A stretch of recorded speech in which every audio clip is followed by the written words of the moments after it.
So in effect, the Obama administration may have, I emphasize may, created chaos for the Trump administration by allowing unsubstantiated intelligence information to be spread across a number of agencies.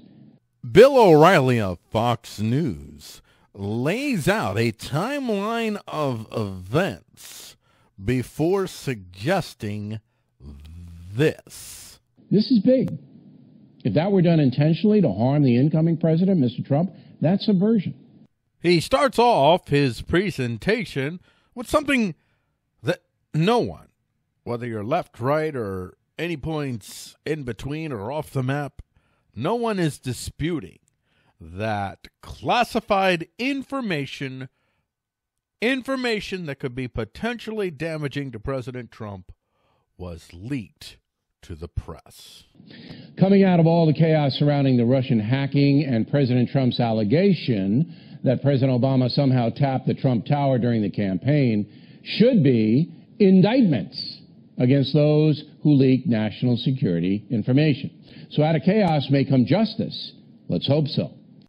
Next, O'Reilly outlines two facts that he says are indisputable so far. As we reported last night, there are only two stone-cold facts that we can report in this entire debacle. The first fact that we know is that Michael Flynn was caught in a wiretap talking to the Russian ambassador.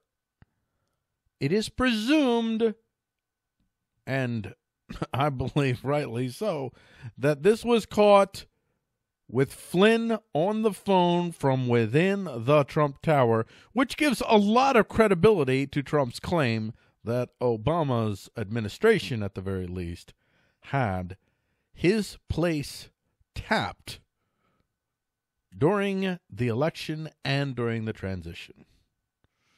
First, that General Michael Flynn was captured on a wiretap talking to the Russian ambassador, perhaps from Flynn's office in the Trump Tower. We do know at this point that the FISA warrant request have to be signed off by Obama's political goon, Loretta Lynch, the former head of the Justice Department. But O'Reilly will be a little bit more careful, a little bit more circumspect. That tap happened, but we don't know who ordered it or how it went down. Obviously, the American people are entitled to know. The second fact, as O'Reilly will tell you, is twofold, but it has to do with the actual leaking and disseminating of this wiretapped conversation, which O'Reilly rightly points out, is in fact a felony. Second fact is twofold. Someone leaked the conversations between Flynn and the Russian ambassador to the press. That's a felony. So we need to know who the leaker is. The second aspect of the leaking has to do with Attorney General Loretta Lynch, along with James Clapper, which O'Reilly doesn't mention, changing the rules so that this type of information is shared unfiltered with multiple agencies. We actually covered this in an earlier report, which we'll link to in the comments below. Associated with that, then Attorney General Loretta Lynch, working for President Obama, ordered the rules about shared intelligence information changed just days before the president left office, just days before Mr. Obama walked out the door. So why did Ms. Lynch do that? Did Mr. Obama order the change? Again, we need to know. It's very important because by national security agency sharing raw information, okay, unvetted, with the FBI, CIA, and other intel agencies, you open up the potential for leaks, and that's exactly what happened. O'Reilly then points out more undisputed facts which tie into the action that Loretta Lynch, along with James Clapper, and I would wager at the ordering of President Obama, or it could be one of those, you assemble people around you that will do the nefarious, weaselly things that you would do to eliminate opposition to your progressive hate agenda.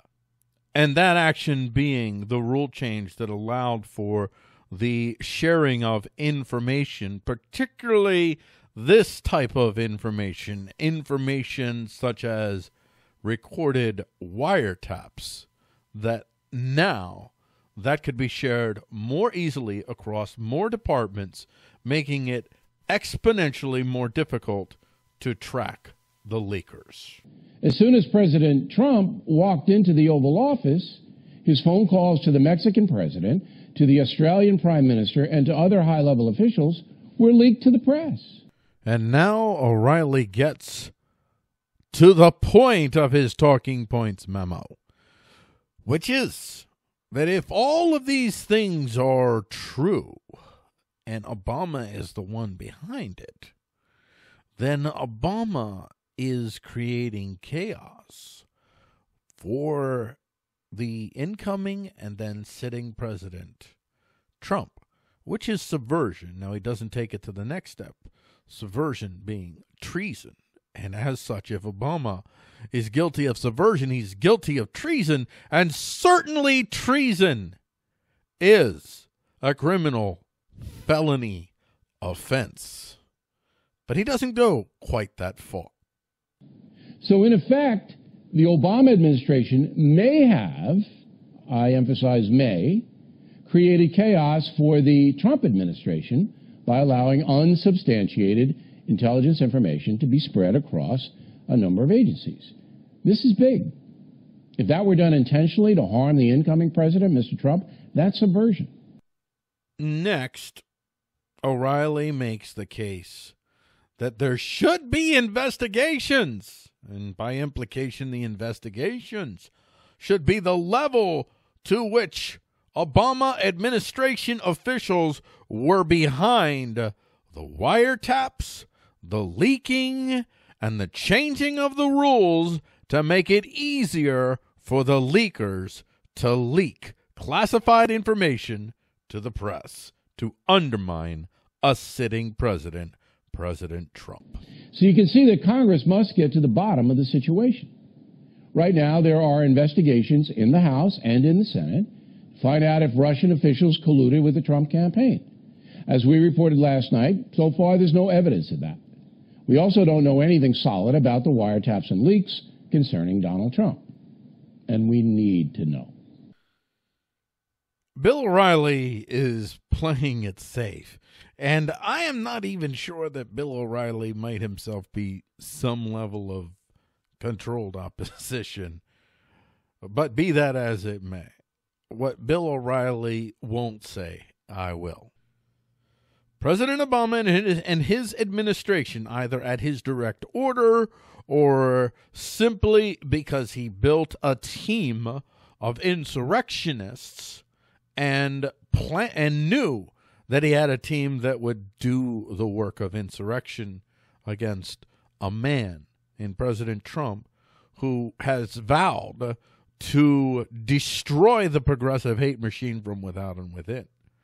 That they put into motion these executive orders that change the rules to make it easier to change this type of information, that they actually got the FISA court to wiretap first a major presidential candidate in the heat of an election. Second, the wiretaps continued while President Trump was in transition after he had been elected president. And third, thanks to the rules change, it was much easier to continue to leak top secret, classified information to the complicit press, the press working lockstep with the shadow government, the deep state government from within, which is why we refer to this press as the Progressive Party press. When you put that all together, you cannot help but come to the conclusion that this former President Barack Hussein Obama not only created chaos, he acted in subversion against a sitting president, and he should be tried for treason. And make sure that if you haven't, that you subscribe to our channel, our YouTube channel, which is youtube.com/C/Trump Revolution. And make sure after you subscribe, you hit that bell.